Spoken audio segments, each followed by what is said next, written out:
Hello.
सदगुरु भगवान की जय। सुखनाथ महादेव की जय। नमः पार्वती पदे हर हर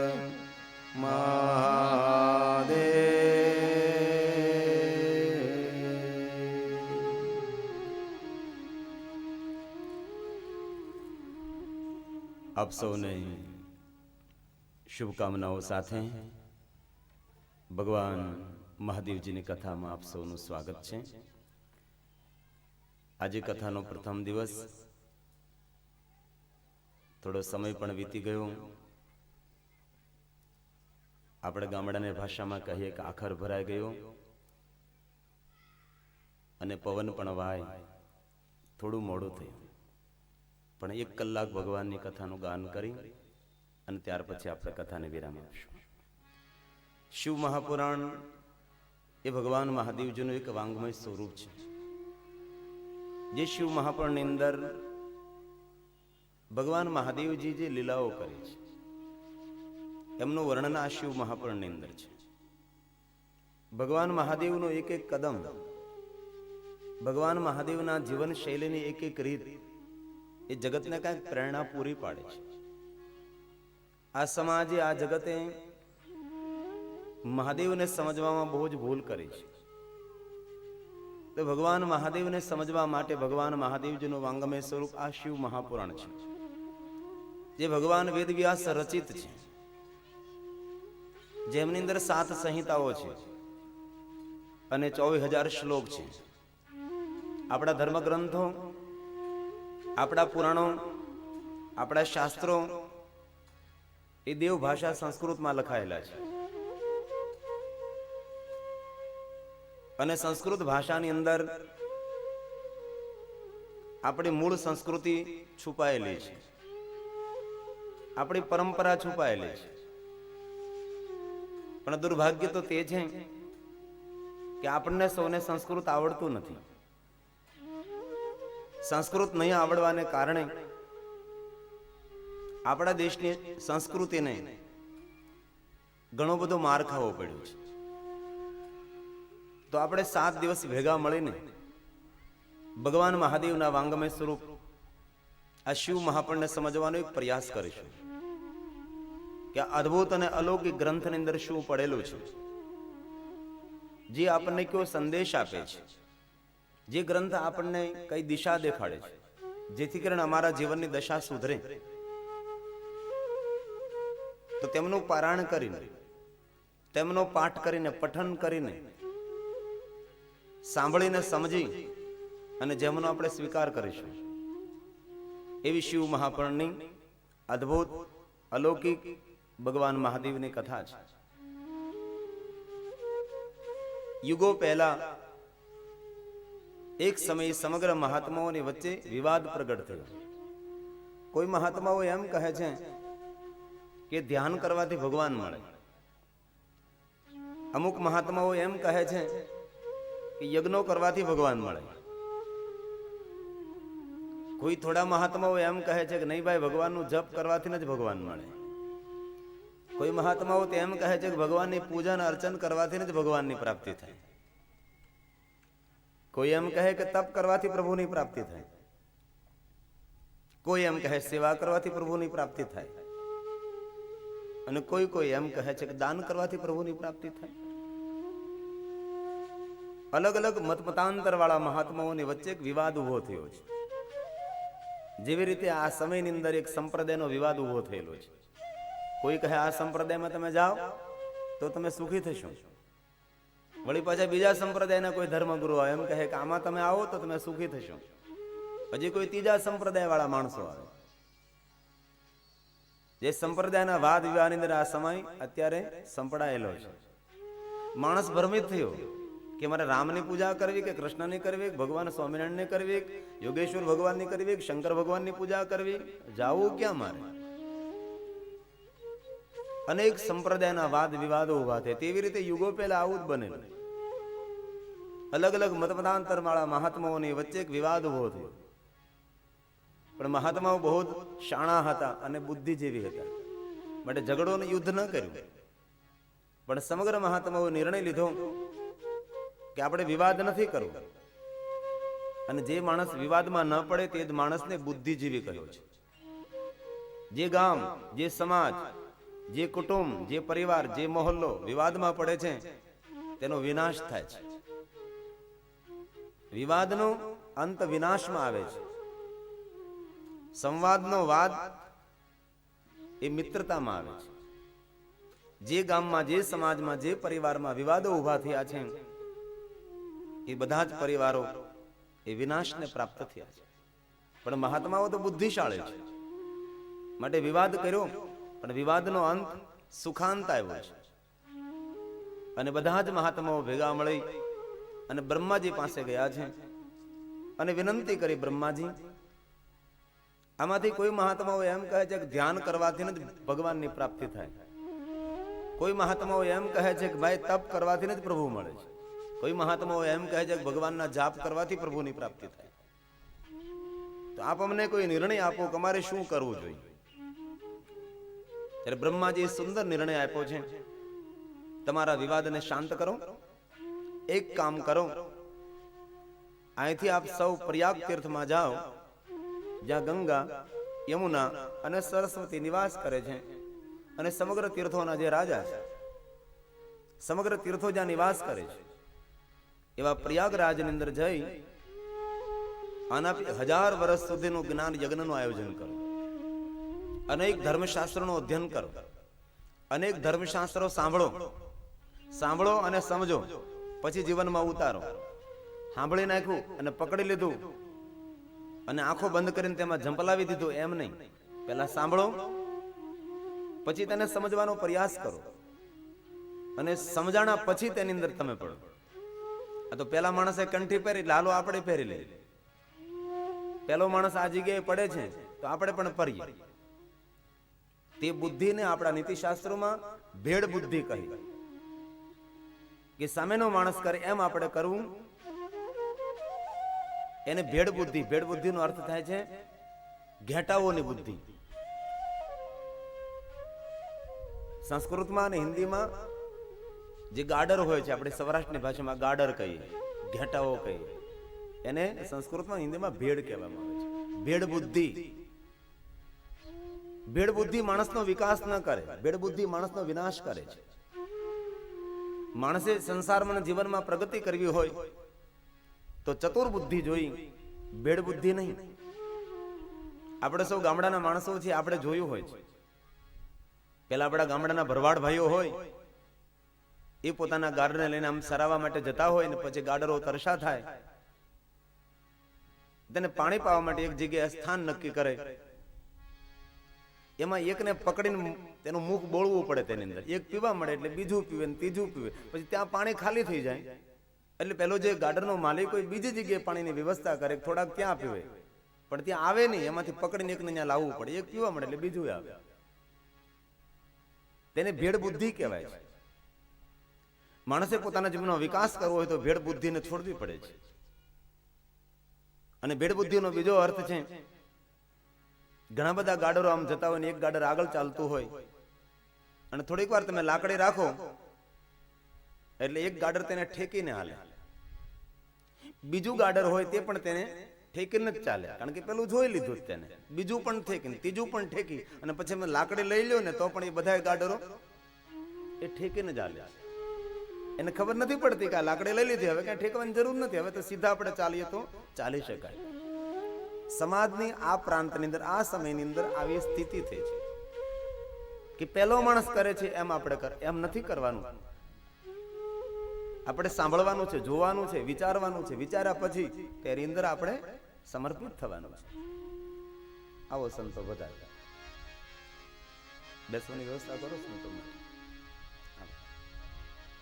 દીપ પ્રાગટ્ય બાકી છે ને, હવે દીપ પ્રાગટ્ય કરીએ આપણે. આમ દીપ પ્રાગટ્ય કથા શરૂ થાય પહેલા કરવું પડે, પણ હવે આપણે બધું હાલે. હવે આવો સંતો ઉપર બેસો, નીચે શું લાગે છે?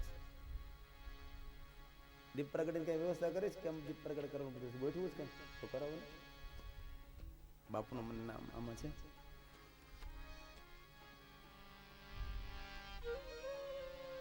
ગેલા સોમનાથ સંસારી વિક્રમ બાપુ તો નથી આવ્યા, ભરતદાસ બાપુ, પરમ પૂજ્ય લક્ષ્મણદાસ બાપુ, ભરતદાસ બાપુ, પલટુદાસ બાપુ, આપ સબ સંતો વધાર્યા છે તો દીપ પ્રાગટ્ય વિધિ કરે. આયોજક મિત્રોને પ્રાર્થના, સંતોનું સ્વાગત કરે. જીવનમાં સંતોનું આગમન એ વસંતને લાવે છે, પણ સંત ઉપર ભરોસો હોય તો, સંત ઉપર શ્રદ્ધા હોય તો, અને જે કઈ સમાજમાં સંસ્કારો જોઈએ છે એ બધા સંતોના પુરુષાર્થનું એક પરિણામ છે.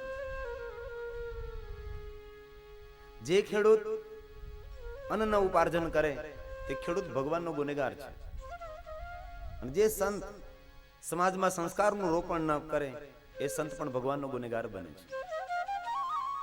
કારણ કે અન્ન વગર પણ પ્રાણ નથી, અને સંસ્કાર વગર પણ જીવન શક્ય નથી. જીવનમાં જેટલો અન્નનો મહિમા છે એટલો સંસ્કારનો પણ મહિમા છે. માટે આપ સંતો પધારો, દીપ પ્રાગટ્ય કરો. આપણે સંતોને તાલી વડે વધાવીએ. आइए पधारिए आप, दीप प्रागट्य करें.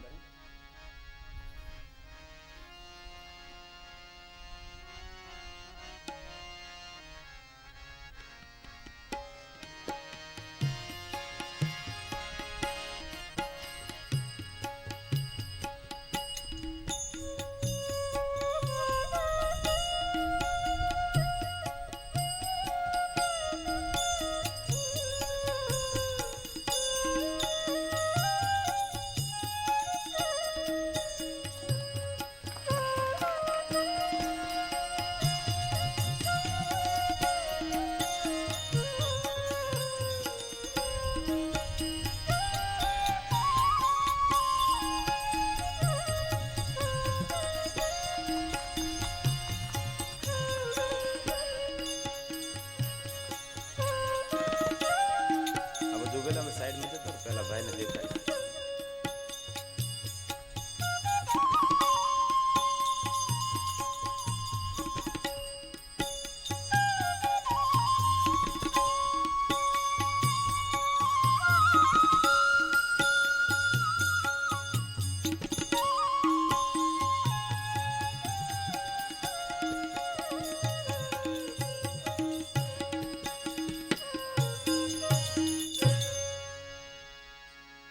सदगुरु भगवान की जय. 2 मिनट के लिए मंगल भवन मंगल हारी. संतो पधारे तेનું स्वागत करो. खूब खूब धन्यवाद.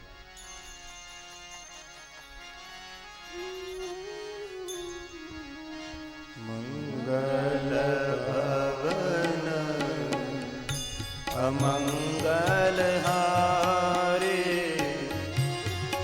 उमा सहित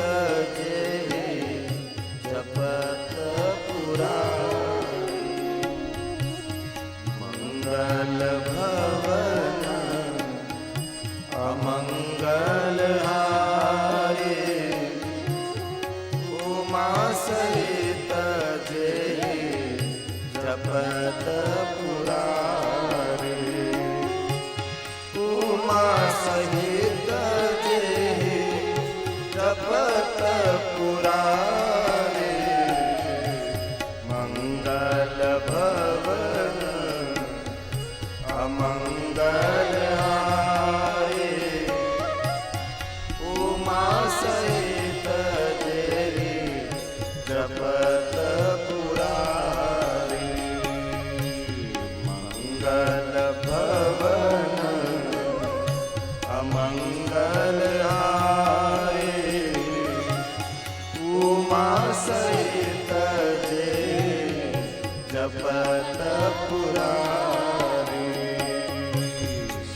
राम जय राम जय जय राम.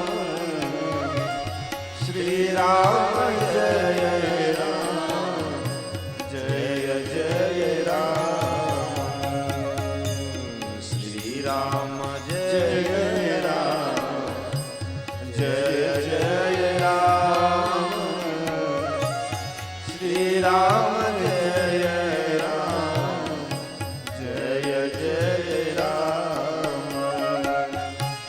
श्री राम जय राम जय जय राम.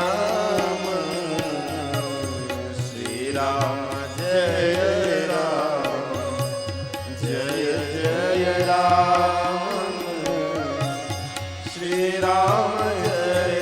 राम जय जय राम. श्री राम जय जय जय राम. श्री राम जय राम जय जय राम. श्री राम जय राम जय जय राम. श्री राम जय राम जय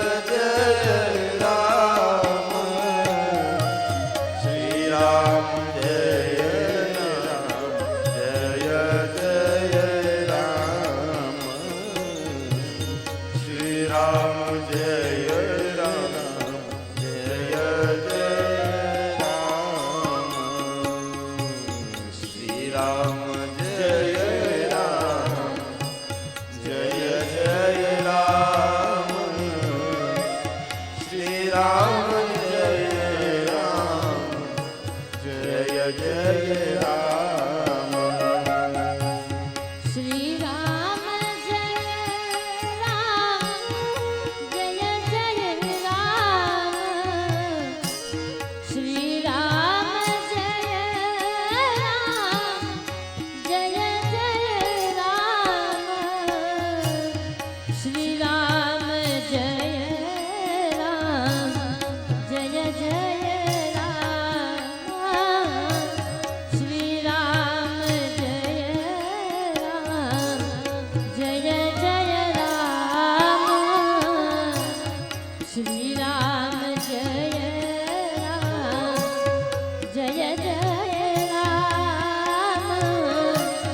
શ્રી રામ જય રામ જય જય રામ નમઃ શિવાય નમઃ શિવાય નમઃ શિવાય નમઃ શિવાય નમઃ શિવાય નમઃ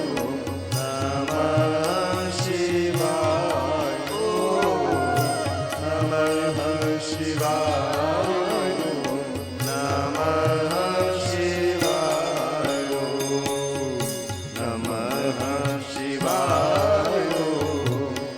નમઃ શિવાય હરે હર ભોલે નમઃ શિવાય નમઃ શિવાય નમઃ શિવાય હરે હર ભોલે નમઃ શિવાય હરે હર ભોલે નમઃ શિવાય હરે હર ભોલે નમઃ શિવાય શિવ મહાપુરાણની અંદર સહત સંહિતા 4000 શ્લોક અને ભગવાન મહાદેવનું આ વાંગમય સ્વરૂપ છે. શિવ મહાપણમ તિલકમ ખલુ સતપુરાણમ વેદાંત વેદ વિલસ પરમ વસ્તુ ગીત યો પઠે શૃણુ પ્રણમ આદરણે શંભુ. જે કોઈ આદરપૂર્વક પ્રેમપૂર્વક આ ગ્રંથનું શ્રવણ કરે છે એમને મારો મહાદેવ પ્રેમ કરે છે. શિવ મહાપણમ તિલકમ, આ શિવ મહાપુરાણ એ સમગ્ર પુરાણોમાં એક તિલક સમાન છે.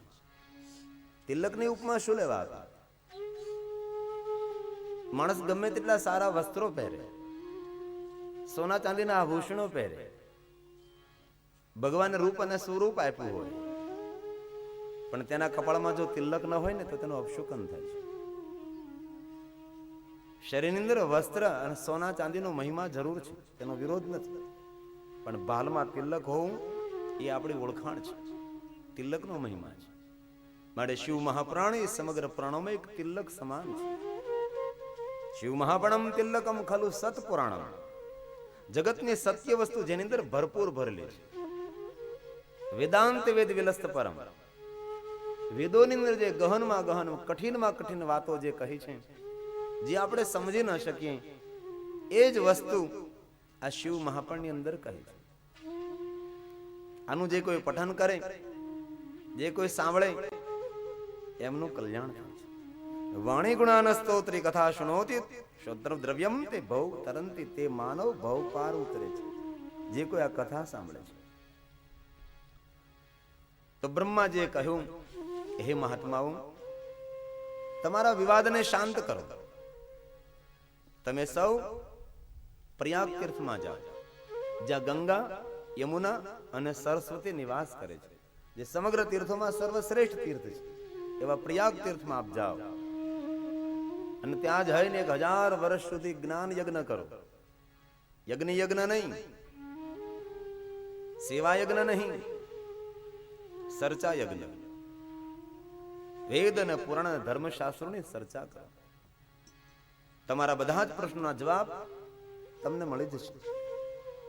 અને તે બ્રહ્માજીના કહેવાથી અસંખ્ય મહાત્માઓ પ્રયાગ તીર્થમાં આવે છે.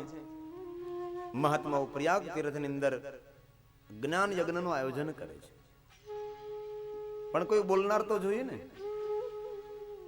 કોઈ કહેનાર તો જોઈએ ને. સાંભળવા માટે તો આપણે સૌ તૈયાર છીએ, પણ બોલે કોણ? બોલવું એક જબરજસ્ત કલા છે, પણ સાંભળવું એના કરતા મોટી કલા છે. બોલનાર તો બોલી જાય, પણ સાંભળનારને સમજાય ને. જો સમજાય તો જીવન બેડો પાર થઈ જાય. સમગ્ર મહાત્માઓ ચર્ચા કરતા હતા કે આપણને આ જ્ઞાન ચર્ચા કરે કોણ, બોલે કોણ? અને તે સમયમાં ભગવાન વેદવ્યાસના સદ શિષ્ય સૂતજી મહારાજ નામના એક વક્તા છે, જે દરેક કથાઓ કહેવામાં બહુ કુશળ છે, નિપુર્ણ વક્તા છે. પૂર્ણ નહીં, નિપુર્ણ. દરેક વસ્તુને સુંદર રીતે વર્ણવી શકે છે. જેમને ભગવાન વેદવ્યાસ પાસેથી પ્રસાદ પ્રાપ્ત થયો છે, એવા સૂતજી મહારાજા મહાત્માઓનું દર્શન કરવા આવે છે પ્રયાગમાં. કે મહાત્માઓ એટલા બધા ભેગા થયા છે તો સંતોનું દર્શન કરવા હું જાઉં. સૂતજી તો આપ પ્રયાગ તીર્થમાં સંતોને મળવા માટે આવે છે. અને સમગ્ર મહાત્માઓને ખબર પડી કે સૂતજી મહારાજ પધાર્યા છે. અને મહાત્મા ઉભા થઈને સૂતજીનું સ્વાગત કર્યું, સન્માન કર્યું છે. આ સૂત જ્ઞાની, વિદ્વાન અને પરમાત્માના પરમ ભક્ત હતા. અને કોઈ પણ માણસ પ્રશ્ન કરે તેને નિરુત્તર કરી શકે છે, એવા સુંદર જવાબો તેને આપી શકે છે. કોઈ પણ સંવાદમાં ઉતરે તો કોઈને પહોંચવા ન દે એવી ધર્મની, શાસ્ત્રની, વેદોની ગહન કથાઓના રહસ્યોને જાણનારા આ સૂત છે. પ્રભાવશાળી, પ્રતિભાશાળી, જેની વાણીમાં તાકાત અને જેની વાણીમાં ઓજ અને પ્રકાશ છે, આવા સૂત છે. અને જેની વાણીમાં પ્રકાશ અને તાકાત અને ઓજ હોય તેની વાણીની આ સમાજમાં અસર થાય છે. બાકી બોલનારા તો આ જગતમાં બહુ છે. અને સમગ્ર મહાત્માઓએ સૂતજીનું સ્વાગત અને સન્માન, બહુમાન કરી સુંદર એક આસન ઉપર સૂતજીને બેસાડ્યા છે. હવે અસંખ્ય મહાત્માઓની સંખ્યા હતી 88,000. હવે 88,000 મહાત્માઓ એક સાથે બોલે તો સૂત સમજી શકે? મંડપમાં બેઠા એ બધા જ બોલવા લાગે, મને પૂછવા લાગે તો કોણ શું બોલે છે એની ખબર નહીં પડે. માટે 88,000 મહાત્માઓની અંદર એક શૈનક નામના મહાત્મા હતા, જે પ્રશ્નો પૂછવામાં બહુ જ કુશળ હતા. જવાબ આપવો એ સહેલી વાત છે, પણ પ્રશ્ન પૂછવો ને એ બહુ કઠિન હોય છે. કારણ કે પ્રશ્નમાં જવાબનો જન્મ થાય છે. પ્રશ્નમાંથી જવાબનો જન્મ થાય છે. જવાબ આપવો એ સરળ છે, પ્રશ્ન પૂછવો એ જ કઠિન છે. તે મહાત્માઓની અંદર શૈનક નામના મહાત્મા બધા જ પ્રશ્નો પૂછવામાં કુશળ અને પાછા વિવેકી. કોઈને તમે પ્રશ્ન તો પૂછો, પણ વિવેકથી પૂછવું પડે ને. પ્રશ્નની એક બાજુ વાત રહી, કોઈ અજાણા ગામમાં ગયા અને કોઈ સગા સંબંધને ત્યાં જવું છે તો કોઈ માણસને પૂછવું પડે કે વાલજીભાઈ, લવજીભાઈ નું ઘર ક્યાં? તો તેને વિવેકથી પૂછવું પડે કે ભાઈ ઉભા રહો 1 મિનિટ, મારે પૂછવું જ તમને. પૂછું? લોકો કે હા, તો આ ફલાણા ભાઈને ઘરે મારે જવું છે, આપ મને બતાવશો? તો પેલો પ્રેમથી તમને બતાવવાની ક્યાં વાત કરો, ઘર સુધી મૂકી જાય. એ ઉભો રે, પેલા ભાઈનું ઘર ક્યાં છે? તો એ લોકો મને ખબર નથી. પ્રશ્નની અંદર પણ વિવેક હોવો બહુ જરૂરી છે. આવા વિવેકશીલ, પ્રશ્નો પૂછવામાં અતિ કુશળ એવા શૈનક નામના એક સંત હતા. સમગ્ર મહાત્માઓ એક શૈનકજીને કહ્યું કે શૈનકજી, અમારા સૌ વતી તમે સૂતજીને પ્રશ્નો કરો અને આપણને પ્રશ્નોના જવાબ મળે, જ્ઞાન વિદ્યાની પ્રાપ્તિ થાય. અને શૈનકજી સૂતજીને પ્રશ્નો કરે છે અને કહે છે કે હે સૂતજી, અમે અનેક પુરાણોની કથા સાંભળી, પણ અમારી સૌની જિજ્ઞાસા એવી છે કે ભગવાન મહાદેવની કથા અમારે સાંભળવી છે. આપ મને ભગવાન મહાદેવની કથા સંભળાવો. અમને સૌને આપ રાજી કરો, અમને સૌને તૃપ્ત કરો, અમારા જીવનને સાર્થક કરો, અમને સૌને ધન્ય કરો. અને આ શિવ મહાપુરાણની અંદર પહેલો શ્લોક એ પ્રશ્નાર્થ છે. આપણે આ કથામાં શ્લોક ઓછા બોલશું, કારણ કે થોડું ગામડું કંટાળાજનક લાગે. પણ થોડા થોડા શ્લોક બોલીને તેને સમજવાનો પ્રયાસ કરીશું. અને શિવ મહાપણનો પહેલો શ્લોક એ સૂતજીને પ્રશ્ન છે, અને શિવ મહાપણનો એક એક શ્લોક એ સમગ્ર લોકને પાવન કરે છે, કર્ણને પાવન કરે છે અને અંતઃકરણને અતિ પાવન કરે છે, માણસના જીવનને ધન્ય બનાવે છે. એવા શિવ મહાપણના એક એક શ્લોક છે, સુનિએ આપ. હે સૂત મહાપ્રજ્ઞ સર્વ સિદ્ધાંત વિત પ્રભો આખ્યાહિ મે કથા સારમ પુરાણાનામ વિશેષતઃ. બહુ સુંદર વાત કરી છે. હે સુતજી, આપ મહાન પ્રજ્ઞ છો, આપ મહાન જ્ઞાની છો, આપ સર્વ સિદ્ધાંતને જાણો છો. વિત્ત પ્રભુ અર્થ થાય છે વિશ્વનું કલ્યાણ કરનારું જે તમારી પાસે ધન છે. વિશ્વનું કલ્યાણ કરનારું ધન કયું? સોનું ચાંદી હીરા મોતી નહીં. વિશ્વનું કલ્યાણ કરનારું ધન છે જ્ઞાન અને વિદ્યા. જ્ઞાન અને વિદ્યા એ પોતાના જીવનને પણ સાર્થક કરે છે અને સામેના માણસોના જીવનને પણ સાર્થક કરે છે. મૂળ ધન છે. એવી રીતે આપ ભગવાનની કથા કહો. આખ્યાન મે કથા સારમ, આખ્યાન રૂપે કથા કહો, વિદવત્તાથી ભરપૂર નહીં. આખ્યાન તેને કહેવાય કોઈ પણ વાતની રજૂઆત કરવામાં આવે અને તે વાતનું શબ્દ ચિત્ર આંખની સામે આવે તેને આખ્યાન કહેવાય છે. કોઈ માણસ પ્રવચન કરતો હોય ને આપણને ટપો ન પડે તો તેને આખ્યાન ન કહેવાય. રસ ન પડે, સાંભળી શકીએ પણ સમજી ન શકીએ તો તેને આખ્યાન ન કહેવાય. આખ્યાન રૂપે કથા કહો. કથા કહો એટલું જ નહીં, એ કથાનો સાર કયો તમે, કે આ કથા અમને કયો સંદેશ આપે, કથા અમને કયો ઉપદેશ આપે છે, આ કથા અમને કઈ દિશા દેખાડે જેથી કરીને અમારા જીવનની દશા સુધરે, એને કથાનો સાર કહેવાય છે. અને ઉપરથી પાછું શું કહ્યું? પુરાણાનામ વિશેષતઃ. ને વિશેષ કરીને તમને પ્રાર્થના છે કે આ પુરાણની અંદર કહ્યું છે ને તે જ અમને કહેવાનો એક પ્રયાસ કરજો. પછી બીજી વાતો કરી કરીને તમે સમય અમારો બરબાદ નહીં કરતા. અને યોગ્ય વક્તા તેને જ કહેવાય જે પુરાણને ધ્યાનમાં લઈ અને કથા કરે. પછી પુરાણ એક બાજુ રહે અને બીજી બધી વાતો આવવા લાગે તો એ વક્તા પુરાણને અન્યાય કરે છે એવો ભાવ પ્રગટ થાય છે. માટે પુરાણ નામ વિશેષતઃ આ પુરાણને ધ્યાનમાં રાખી અમને કથા તમે કહેજો. આ શિવ મહાપુરાણનો પહેલો શ્લોક. બીજા શ્લોકની અંદર અમારે શું જોઈએ છે, અમારે કઈ વસ્તુ પ્રાપ્ત કરવી છે, અમારે કઈ વસ્તુ મેળવવી છે એનો પ્રશ્ન કર્યો છે. સુની. સદાચાર સદભક્તિ વિવેકો વર્ધતે કથમ સ્વવિકાર નિરાશ્રમ સજ્જને ક્રિયતે કથમ. બહુ સુંદર પ્રશ્ન છે. સ્વવિકાર નિરાશ સજ્જને ક્રિયતે કથમ. સજ્જનોના જીવનમાં જ્યારે વિકારો ઉભા થાય ત્યારે સજ્જન માણસોએ શું કરવું જોઈએ?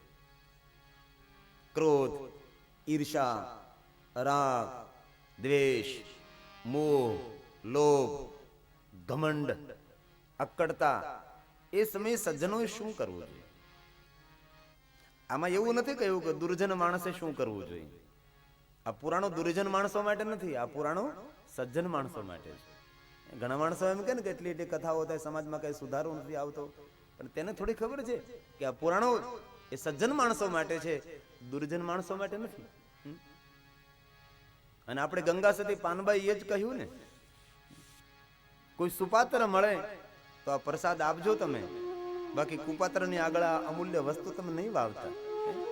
એ જ વાત આપણા શાસ્ત્રોમાં, જે વાત ગંગા સતીએ એ જ વાત આપણા પુરાણોમાં કહી. સજ્જને ક્રિયતે કથમ. આ પુરાણો, આ ધર્મશાસ્ત્રો, આ કથા એ દુર્જનો માણસો માટે નથી, આ તો સજ્જન માણસો માટે છે. સજ્જન માટે સજ્જનનો ખોરાક છે. કથા તો સજ્જનનો આત્મા છે. આ કથા તો સજ્જન માણસોનો પ્રાણ છે. એ છે પ્રભુની કથા. માટે આપણે ગંગા સતીને યાદ કરવી પડે છે. કુપાત્રની આગળ વસ્તુ ન વાવીએ પાનબાઈ સમજીને રહીએ આપણ ચૂપ. ફળદ્રુપ જમીન હોય ને એમાં ખેડૂત વાવેતર કરે, ખારસું થઈ જાય ને એમાં ન વવાય. જમીન ખારસું થઈ જાય, આપણે તો આ બાજુ ઓછી થાય, બાકી ભાલ વિસ્તારમાં અને દરિયાકાંઠામાં જમીન ખારસું થઈ જાય. જમીન ખારસું થઈ જાય ને પછી એમાં કોઈ વાવો ને તો એમાં ઉગે નહીં, અને ઉગે તો બધું બે બગાડું છે. ફળદ્રુપ જમીન હોય એમાં તમે વાવો તો ઉગે. માટે કાંઈક ઉગાડવું હોય ને તો પેલા જમીનને ફળદ્રુપ બનાવવું પડે. આમાંથી કંઈક મેળવવું હોય ને તો પેલા ચિત્તને એકાગ્ર કરવું પડે, હૃદયને પ્રફુલ્લિત કરવું પડે. પછી ગામના લોકોએ કથાનું આયોજન કર્યું કે જાવું પડશે. એમ નહીં, તમારે કંઈક મેળવવું છે એટલે તમે આવો. જાવું પડશે એમ નહીં, જાવું જોઈએ જ. એટલો મોટો ખર્ચ થયો, એટલો મોટો મંડપ બનાવ્યો છે, એટલી મોટી વ્યવસ્થા કરી છે. અને જો આપણે ગામના માણસો ન જાય તો નગુણા કહેવાય. એક વક્તાએ બહુ સુંદર વાત કરેલી કે જે ગામમાં કથા થતી હોય ને અને કથાનું ગાન થાય એટલે ગામના માણસો કથા સાંભળે, અને જેટલા માણસો કથા સાંભળે ને તેનું પાપ છૂટે. છૂટે તો ખરું જ ને, કથા સાંભળીએ એટલે સ્વાભાવિક છે. કથા સાંભળે તેનું પાપ છૂટે. તો એટલા બધા માણસો કથા સાંભળે તેનું પાપ છૂટે. બધું પાપ જાય ક્યાં? તો કે જે ગામમાં કથા બેઠી હોય ને જે ગામનો ન આવે એને આ બધાનું ભોગવવું પડે છે. માટે હું જંગવડને નથી કહેતો, ખાલી વાત કરું છું. જંગનો અર્થ થાય બહુ જ વિશાળ. જંગનો અર્થ સંસ્કૃત ભાષામાં વિશાળતા કહે, બહુ જ વિશાળ. વડ એટલે તો સમજીએ વડલો. જે ગામનો અતિ વિશાળ છે, કે જેમનો આકાર અતિ વિશાળ અને એક વડ વૃક્ષ સમાન છે. જંગ વડ, મોટો વડલો, મોટો વડલો, એવું જંગવડનો અર્થ થાય. જંગનો અર્થ સંસ્કૃત ભાષામાં બહુ મોટું, વિશાળ. જંગ, તુંગ, મોટું, બહુ જ મહાન. એટલે જંગનો અર્થ મહાન થાય, મોટું થાય અને વિશાળ પણ થાય. માટે કવડું ગામ હોય તો મને ખબર નથી, કારણ કે ગામના પાદરમાં મારું ઉતારું છે. ગામમાં જે જોયું નથી એટલે ખબર નહીં હોય કવડું ગામ. પણ એટલું વિનંતી તમને, તમે આવજો ને સૌને લાવજો. 9 દિવસ નથી કથાના, 7 દિવસ છે. પણ 7 દિવસ જોઈ 3-3 કલાક બેસે તો જરૂર તેને કાંઈક મળશે, તેના જીવનમાં કાંઈક બીજ રોપાશે. અને કથા એ સારા વિચારોનું એક વાવેતર છે. અને કોઈ માણસને સારા વિચારો પ્રદાન કરવાની એ પણ એક સેવા છે.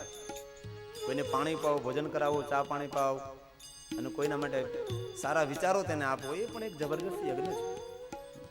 માટે કથામાં મંડપમાં બેઠા તે ભાઈઓ બહેનોની પ્રાર્થના છે, ન આવે તો ઢળડીને લાવતા. ગામડું ગામ છે, ઢોર ઢાખરની ચિંતા હોય. ઢોર તો સમજા, ગાય ભેંસ બળદ, આ ઢાખર ન સમજાણું. એક પટેલના બેને મને બહુ સુંદર વાત કરેલી કે બહુ ઢોર તો તમે સમજો, ગાય ભેંસ બળદ. મેં કીધું ઢોર તો સમજાણું પણ આ ઢાખર ન સમજાણું. એ બેને કહેલું, બાપુ ઢાકર એટલે બીજું કાંઈ નહીં, ઢાકર એટલે તમારો ભાઈ. આવે નહીં ને આવવાય નથી. તું જા કથામાં, હું બેઠો જાય. એ ઘરે બેઠો બેઠો બીડીયું પીતો હોય અને પેલી બેન કથામાં આવતી હોય. માટે બહેનોને પ્રાર્થના, ઢોરને નહીં લાવતા, ઢાકરને ઢળતા આવજો. જેથી કરીને 2 શબ્દો કાનમાં પડે તો બીડી પીવાનું છોડે, માવો ખાવાનું છોડે, તમાકુ ખાવાનું છોડે, ગુડકા ખાવાનું છોડે તો 2 વર્ષ વધારે જીવે. માટે કથા કોના માટે? દુર્જનો માટે કથા નથી. આ કથા સજ્જનો માણસો માટે છે. કથા સંતો માટે છે. ભગવાનની કથા એ સંતો, સાધુઓ અને સજ્જનો માટે પ્રભુની કથા છે. અને શિવ મહાપુરાણમાં કહ્યું કે ભગવાનની કથામાં કોઈ સામાન્ય માણસ બેસી પણ ન શકે. જેના પૂર્વજનો કોઈ પુણ્ય હોય, જેના વડીલોના પુણ્ય હોય અને જેના પોતાના ગયા જન્મના પુણ્ય હોય, એ આ કથા મંડપમાં બેસી શકે છે. માટે કથા મંડપમાં તમે શું આજે પહેલે દિવસે બેઠા છો ને, કોઈ સામાન્ય નથી. તમે પૂર્વજન્મના પુણ્ય લઈને આવેલા છે. કારણ કે પૂર્વજન્મના પુણ્યનો ઉદય થાય એ કથામાં બેસે, અને કથામાં બેસે તેનામાં સુંદર વિચારો આવે. સુંદર વિચારો આવે તો સુંદર જીવન બને. માટે કથા કોના માટે? સજ્જનો માટે. માટે ગંગા સજ્જન કુમાત્રની આગળ વસ્તુ નવાવીએ 5 સમજીને રહીએ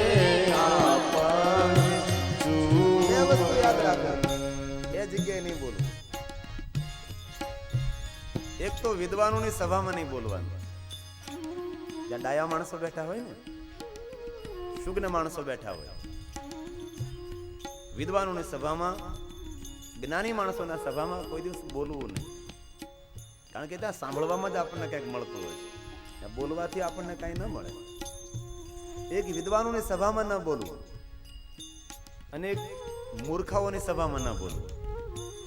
મૂર્ખાઓની સભા હોય ને એમાં કોઈ બોલાય ને એમાં આપણું અપમાન જ થાય. તે જગ્યાએ મૌન રહેવું. અને એક વિદ્વાનની સભામાં મૌન રહેવું. કારણ કે વિદ્વાનની સભામાં જેટલા તમે મૌન રહો એટલું તમને કાંઈક મળે છે. માટે કથા મંડપમાં મૌન રહેવું અને ફોનને મૌન રાખવું, જેથી કરીને આપણી સુરતા ભગવાનની સાથે જોડાય. માટે મારી ગંગા સતી કુપાત્રની આગળ વસ્તુ નવાવીએ પાનબાર સમજીને રહીએ આપણ ચૂર. ભલે ને આવીને ધનનો ઢગલો કરે જોને, ભલે ને આવીને ધનનો ઢગલો કરે જોને, ભલે ને હોય મોટો ઉપર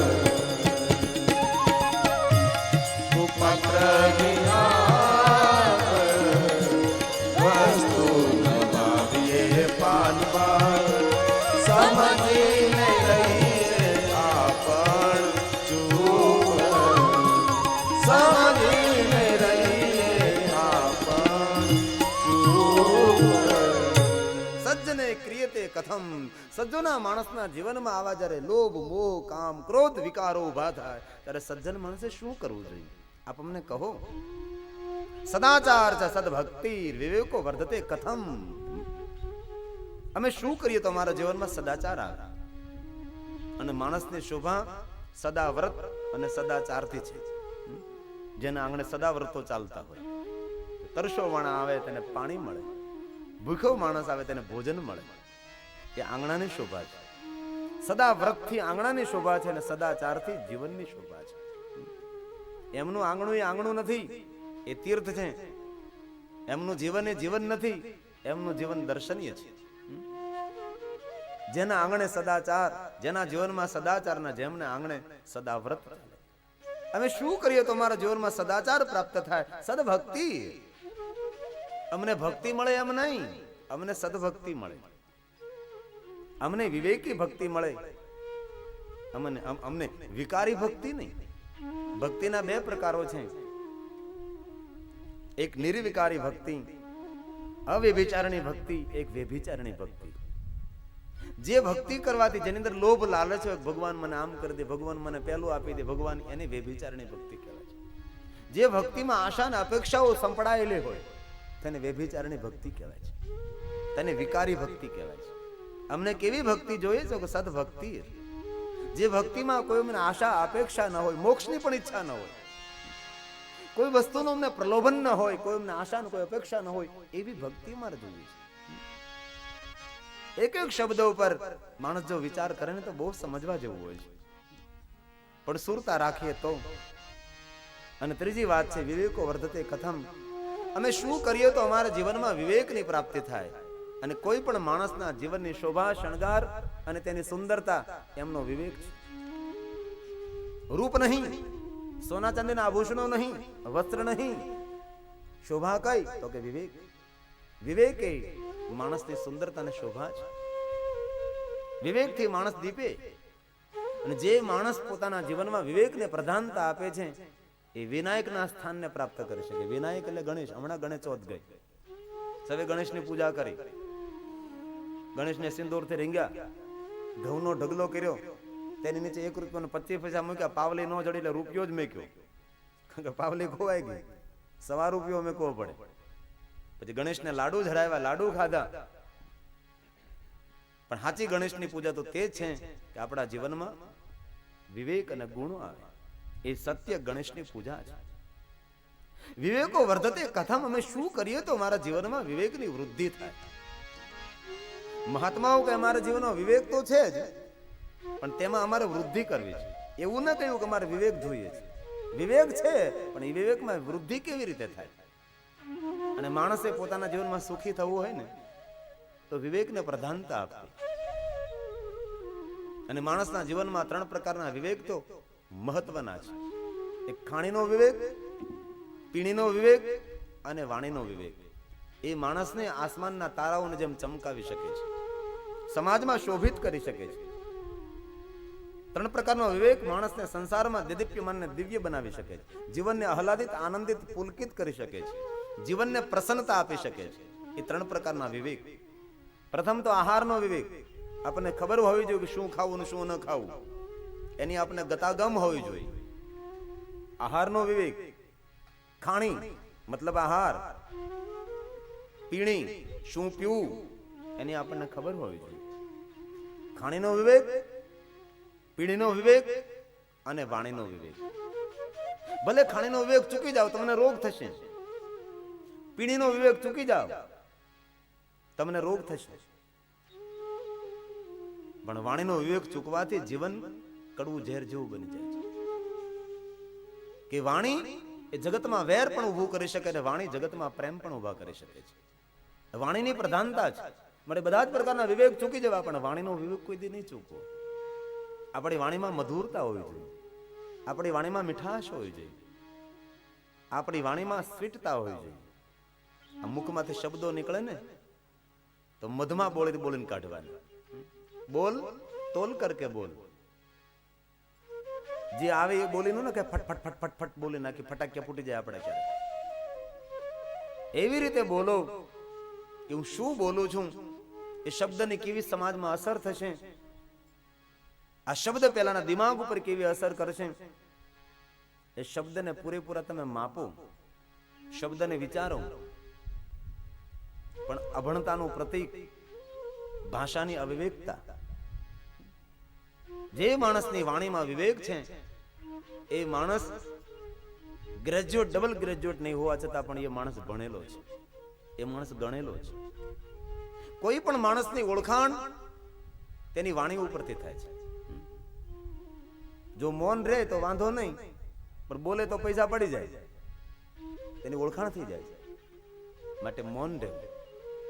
ન બોલનારો માણસ નમણો લાગે છે. શબ્દો પર ધ્યાન દેજો તો મજા આવશે. ન બોલનારો માણસ નમણો લાગે છે.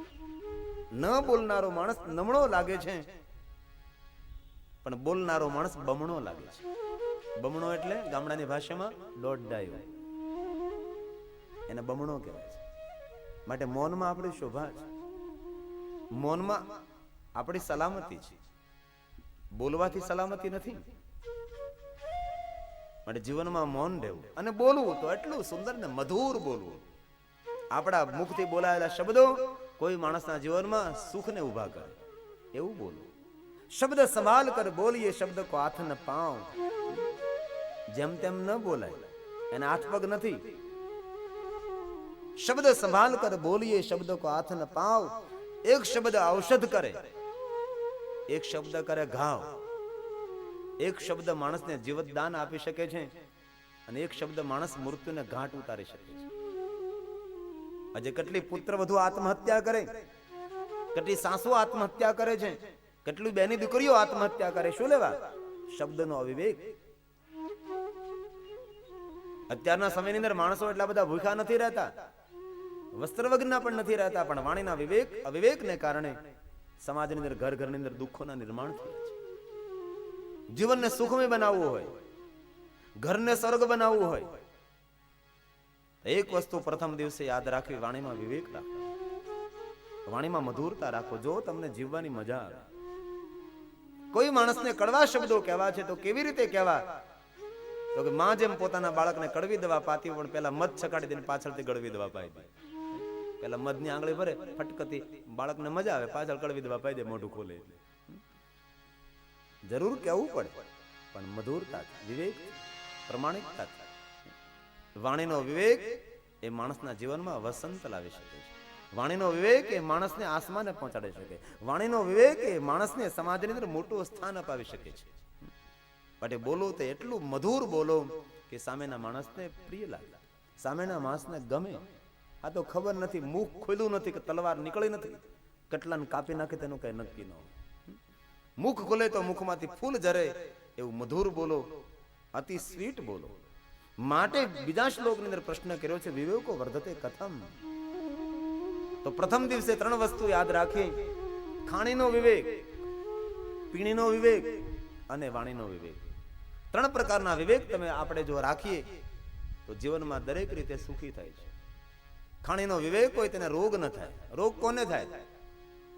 નહીં ખાવાનું ખાય એમ નહીં, ખાવાનું ખાય પણ વધારે ખાય તેને રોગ થાય. પીવાનું પીવે તો ઠીક છે, નહીં પીવાનું પીવે અને વધારે પીવે તો તેને રોગ થાય છે. વાણીનો વિવેક સમાજમાં વેરને ઉભા કરે છે. અને જીવનને સાર્થક કરવા માટે 3 વસ્તુ બહુ ધ્યાન રાખો: ખાણીનો વિવેક, પીણીનો વિવેક અને વાણીનો વિવેક. આપણા જીવનને મધુર બનાવશે, આપણા જીવનને અતિ સુખી અને સુંદર બનાવશે. બસ વધારે નથી કેવું. 5:45 થઈ ગયા. આરતી કરી લઈ અને જય જયકાર કરીએ. પ્રથમ દિવસની કથાને વિરામ આપીએ. કથાનો સમય 3 વાગ્યાનો છે. શું છે કથાનો સમય? 3 વાગે. આમાં લખ્યું તે પ્રમાણે 3 વાગ્યાથી 6 વાગ્યા સુધી. પછી ક્યારેક 6:30 થઈ જાય તો વાંધો નહીં, પણ 3 વાગે સમયસર હું અહીંયા આવીશ. તમારે આવવાનું. કાલે જો તમે મોડા આવે તો હું પછી દરરોજ મોડો આવીશ 6 દિવસ સુધી. એટલે જવાબદારી તમારી. સાંભળશો તો જરૂર કંઈક મળશે અને ખૂબ આનંદ આવશે. આ તો પહેલો દિવસ છે એટલે સમયમાં તમે રહેજો તો હું પણ સમયમાં રહીશ. પહેલે દિવસે હું સમયસર આવું. જો કોઈ શ્રોતા ન આવે તો પછી દરરોજ અડધી કલાક મોડો આવું. અને દરરોજ અડધી કલાકની ખોટ તમારે જશે. નાનકડા ગામમાં ગિરિબાપુનું લાવવા એ લોઢાના ચણા ચાવવા જેવું છે. અમારા 10 વર્ષ પહેલાની મને કથાઓ યાદ આવે છે. 10 વર્ષ પહેલા જયારે અમે કથાઓ નહીં ગુરુવારની આથી 10 વર્ષ પહેલા કથા અમે કરતા ત્યારે આવું વાતાવરણ અમારી કથામાં હતું. પાથરેલું ન હોય, ધૂળ ઉડતી હોય, ખેતરમાં બેઠા હોય, નીચે વ્યાસપીઠ હોય, ધીમે ધીમે ધીમે કરતા કથાનો માહોલ કાંક મધુર અને સુંદર બન્યો છે. અતિ સુંદર. આ ખેતર જેમને કથા કરવા આપ્યું છે એ ખેતરના માલિકને મારા ખૂબ ખૂબ ધન્યવાદ છે. કોણ છે ખેતરના માલિક? છે હાજર? હાજર છે કોઈ? ઉભા થાવ તો જોવો તો ખરો તમને. વાહ વાહ, ખૂબ ખૂબ ધન્યવાદ. આવો તમે, લાઈવ ઉપર તો સન્માન કર્યું. ભાઈ શું નામ છે તમારું? પરસોત્તમભાઈ. પરસોત્તમભાઈ, પરસોત્તમભાઈ મોહનભાઈ. પરસોત્તમભાઈ મોહનભાઈ કેવા આંખના છે? હે, સિદ્ધપરા. વાહ, સિદ્ધપરા હોય જમીન આપે જ ને. ખૂબ ધન્યવાદ. જેમને જેમને કથા અને આયોજનમાં સહયોગ અને સહકાર આપ્યો છે તેવા સૌનું સન્માન છે, સૌનું સ્વાગત છે. કાંઈ ધરવું નથી પહેલા દિવસે. હજી તો ગામમાં ગયો. અહીંયા આવો તમે. પૈસા નથી ધરવા ભાઈ.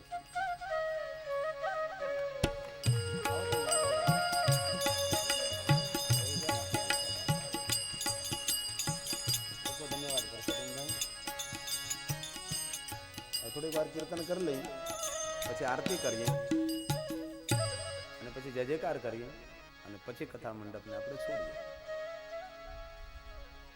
ભાઈઓ ગાવો, બહેનો ગાવો, ભાઈઓ ગાવો, બહેનો ગાવો, ભાઈઓ ગાવો, બહેનો ગાવો, ભાઈઓ ગાવો, બહેનો ગાવો, सब मिलकर गाओ हरिओम नमः शिवाय. सब मिलकर गाओ हरिओम नमः शिवाय. ओम नमः शिवाय. हरिओम नमः शिवाय. ओम नमः शिवाय. हरिओम नमः शिवाय. ओम नमः शिवाय. हरिओम नमः शिवाय. ओम नमः शिवाय. हरिओम नमः शिवाय. ओम नमः शिवाय.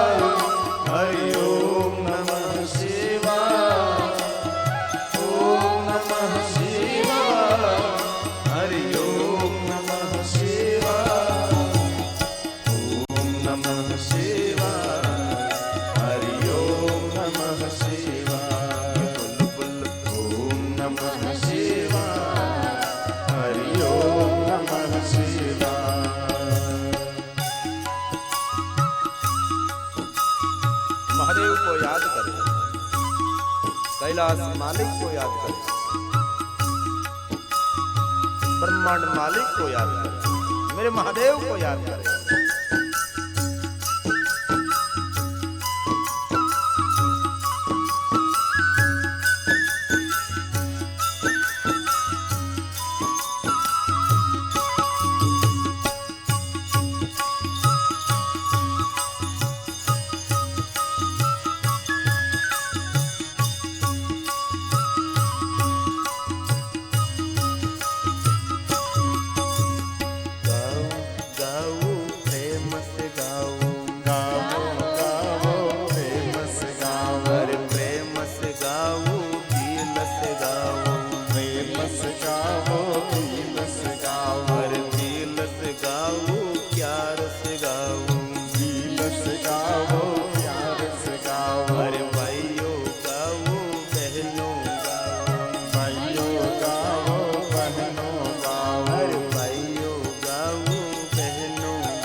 महादेव को याद करे,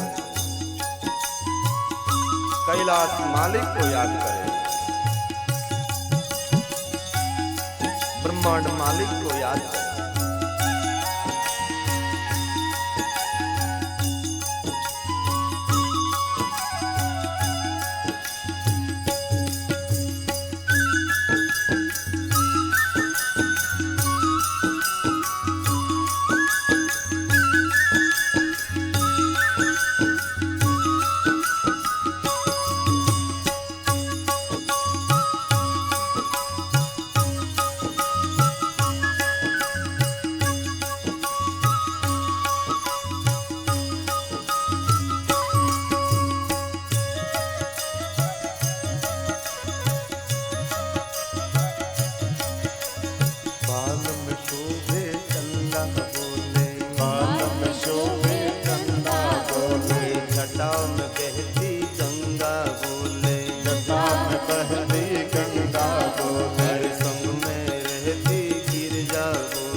सब मिलकर बोले हरि ओम नमः शिवाय। सब मिलकर बोले हरि ओम नमः शिवाय। ओम नमः शिवाय। हरि ओम नमः शिवाय। ओम नमः शिवाय। हरि ओम नमः शिवाय।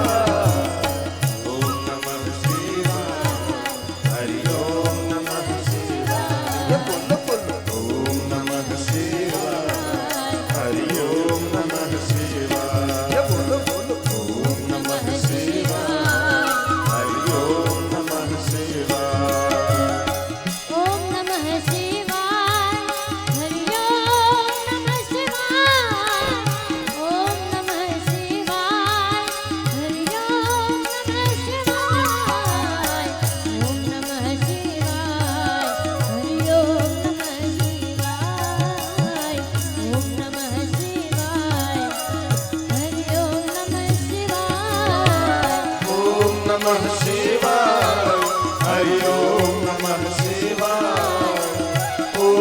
નમઃ શિવાય હરિ ઓમ નમઃ શિવાય ઓમ નમઃ શિવાય હરિ ઓમ નમઃ શિવાય ઓમ નમઃ શિવાય હરિ ઓમ નમઃ શિવાય ઓમ નમઃ શિવાય હરિ ઓમ નમઃ શિવાય ઓમ નમઃ શિવાય હરિ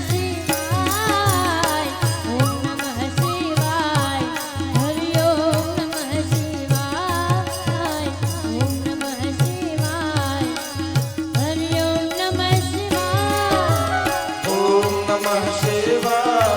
હરિ ઓમ નમઃ શિવાય ઓમ નમઃ શિવાય હરિ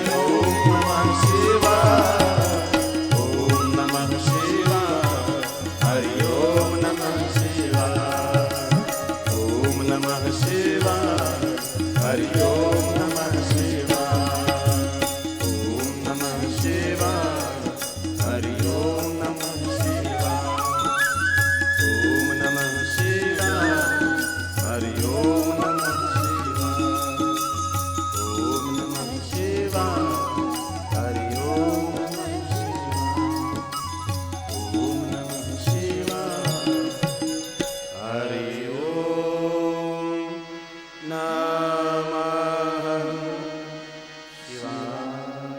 બોલીએ સદગુરુ ભગવાન કી સુખનાથ મહાદેવ કી નમઃ પાર્વતી પદે હર હર મહાદેવ. આરતી ઉતારવા માટે સ્ટેજની સામે પધારો તે પ્રાર્થના છે. જે કંઈ વ્યવસ્થા હોય તે પ્રકારે કોણ આરતી ઉતારવાના છે મને ખબર નથી, તો જે કંઈ વ્યવસ્થા હોય તે પ્રમાણે નરસિંહભાઈ આરતી ઉતારવા માટે આપ સ્ટેજની સામે હાજર થાવ. એક અગત્યની સૂચના, કોઈ મારા ઉતારે મળવા માટે ન આવું. જ્યારે મુલાકાતનો સમય ત્યારે જાહેર કરવામાં આવશે. માટે ગામડાના, આપણા સૌરાષ્ટ્રના ગામડાની એક પદ્ધતિ હોય છે, કાલુ બાપુ સાથે સત્સંગ કરવા જઈએ, કોઈ આવવું નહીં મળવા માટે, એવી એક પ્રાર્થના. આપણો સત્સંગ આપણા મંડપમાં, જ્યારે એનો સમય આપણે ઊભો કરશું ત્યારે આપણે સૌ મળશું. બાકી કોઈ મારો જ્યાં ઉતારો છે ભાઈ વસંતભાઈને ત્યાં કોઈ મળવા માટે ન આવવું, તેવી એક પ્રાર્થના છે.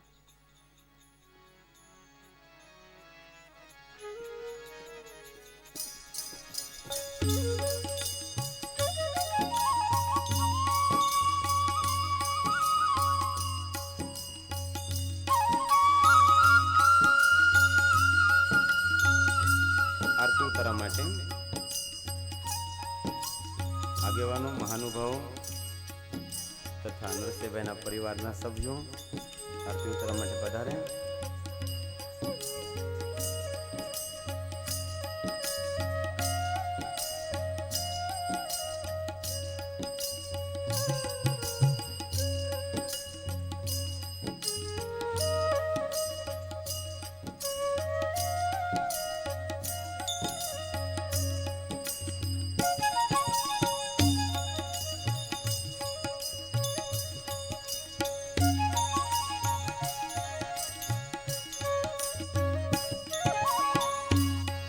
બહેનો આવી શકે છે. પરિવાર સહપરિવાર આરતી ઉતારી શકો છો. આમ કુટુંબ પરિવાર સાથે આરતી ઉતારી શકો છો. જે તમારે વ્યવસ્થા હોય તે પ્રમાણે.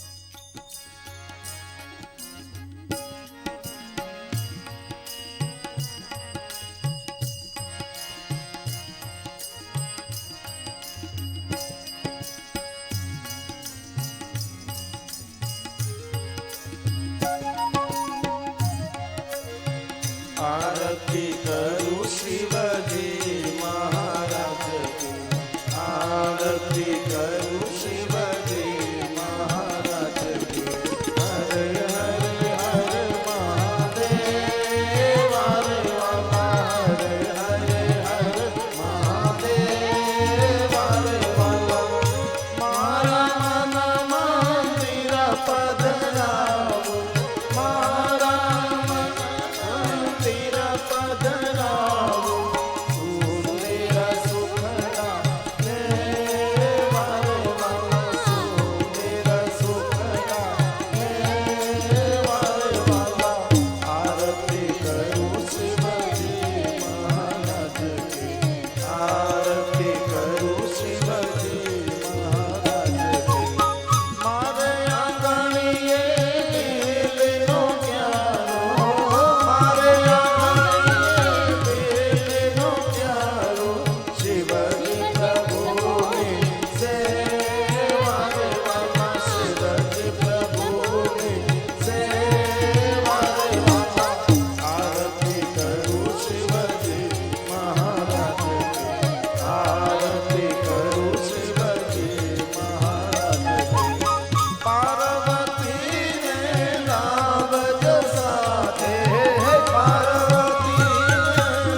આરતી કરું શિવજી મહારાજ કી આરતી કરું શિવજી મહારાજ કી કર્પૂર ગૌરમ કરુણાવતારમ સંસાર સારમ ભુજગેન્દ્રહારમ સદા વસંતમ હૃદયારવિંદે ભવં ભવાની સ્વયં નમામિ ત્વમેવ માતા પ્રપિતા ત્વમેવ ત્વમેવ બંધુ સખા ત્વમેવ ત્વમેવ વિદ્યા દ્રવિણા ત્વમેવ ત્વમેવ સર્વં મમ દેવ દેવ ગુરુર્બ્રહ્મા ગુરુર્વિષ્ણુ ગુરુર્દેવો મહેશ્વરઃ ગુરુર્સાક્ષાત્ પરબ્રહ્મા તસ્મૈ શ્રી ગુરુવે નમઃ તસ્મૈ શ્રી ગુરુવે નમઃ પાર્વતી પતે હર હર મહાદેવ મંગલમ ભગવાન શંભો મંગલમ વૃષધ્વજ મંગલમ પાર્વતીનાથ મંગલાય તમો હરિ સર્વમંગલ મંગલ્યે શિવે સર્વાર્થ સાધિકે શરણે ત્રંબકે ગૌરી નારાયણે નમોસ્તુતે મંત્રહીનામ ક્રિયાહીનામ ભક્તિહીનામ સુરેશ્વર યજુભુજિતમ મયા દેવ પરિપૂર્ણમ પદસ્તુ મે ઓમ ભૂર્ભુવસ્સુરિસાં સદાશિવ મહારુદ્રાય પ્રાર્થનાપૂર્વક નમસ્કારમ સમર્પયામિ. ભગવાનને આરતી આપી જો, આપ આરતી લઈ લ્યો. કથા મંડપમાં બેઠા ઉભા સૌ કોઈ બે હાથ જોડી રાખો તેવી પ્રાર્થના. પ્રાર્થના મંત્ર સાથે બોલો એવી આપ સૌને પ્રાર્થના. ઓમ ત્રંબકમ યજામહે સુગંધે પુષ્ટિવર્ધનમ ઉર્વારુકમેવ બંધનાत् મૃત્યુર્મુક્ષ્ય મામૃતાत्. ઓમ મૃત્યુંજય મહાદેવ ત્રાહિ માં શરણાગતં જન્મ મૃત્યુ જરા વ્યાધિ पीड़ितां कर्मबन्धन. साथ में मिलकर 3 बार नमस्कार करें. ओम नमः शिवाय.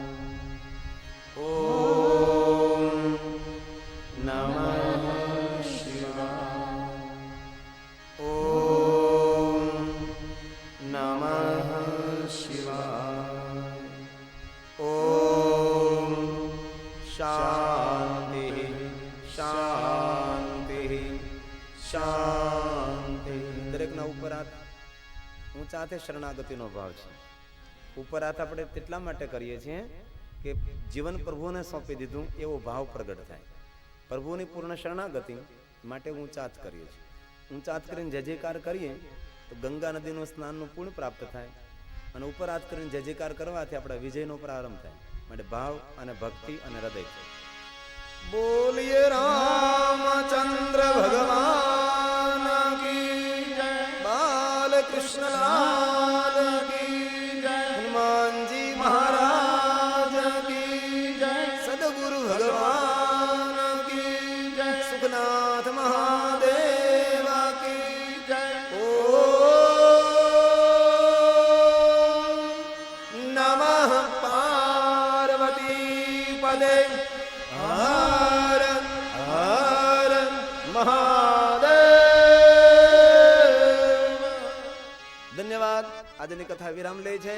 કથા વિરામના આપ સૌ વડીલોને, માતાઓને, મારા વહાલા યુવાન ભાઈઓ બહેનો, વહાલા બાળકો સૌને કથા વિરામના હૃદય પૂર્વકના ઓમ નમઃ શિવાય. ધન્યવાદ. આવતીકાલે 3 વાગે ફરી મળીશું. ઓમ નમઃ શિવાય.